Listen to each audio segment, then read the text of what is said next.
Active వాయిస్లో future simple tense sentences ఉంటే passive వాయిస్లో ఎలా మారుతారో చూద్దాం. ఫ్యూచర్ సింపుల్ టెన్స్ ఎలా ఉంటుంది? సబ్జెక్టు, నౌన్ ఆర్ ప్రొనౌన్, తర్వాత will, next verb 1, next object ఇలా ఉంటాయి. ప్యాసివ్ వాయిస్ రాసేటప్పుడు ఆబ్జెక్ట్ బిగినింగ్లో ఉంటుంది, తర్వాత విల్ బీ రాయాలి, V3 రాస్తాము, బై సబ్జెక్ట్ అనేది అవసరాన్ని బట్టి ఉపయోగిస్తాము.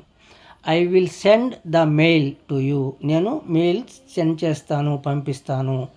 మెయిల్ పంపించబడుతుంది అని చెప్పాలి. ద మెయిల్ అనేది ఆబ్జెక్టు బిగినింగ్లో రాస్తాం. నెక్స్ట్ విల్ బీ రాయాలి, సెండ్ని సెండ్ V3గా రాస్తాము.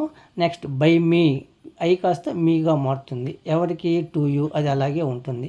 మెయిల్ నాచే నీకు పంపబడుతుందిగా మారుతుంది. రాజు విల్ డూ ద వర్క్, రాజు ఆ పని చేస్తాడు, ఆ పని రాజుచే చేయబడుతుంది అని చెప్పాలి. ద వర్క్ అనేది ఆబ్జెక్ట్ బిగినింగ్లో రాయాలి ప్యాసివ్ వాయిస్లో. విల్ బీ రాస్తాము, డూని డన్గా V3 అవుతుంది, by Raju.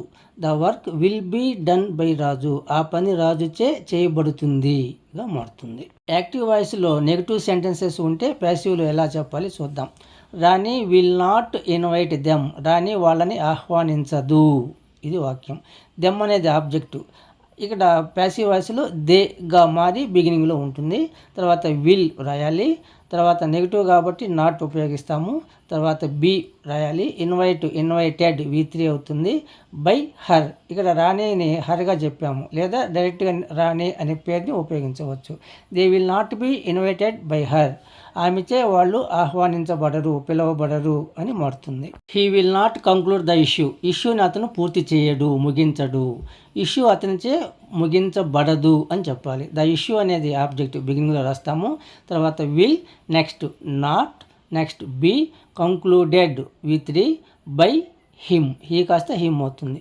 The issue will not be concluded by him, ఆ విషయము అతనిచే ముగించబడదు అని మారుస్తాము.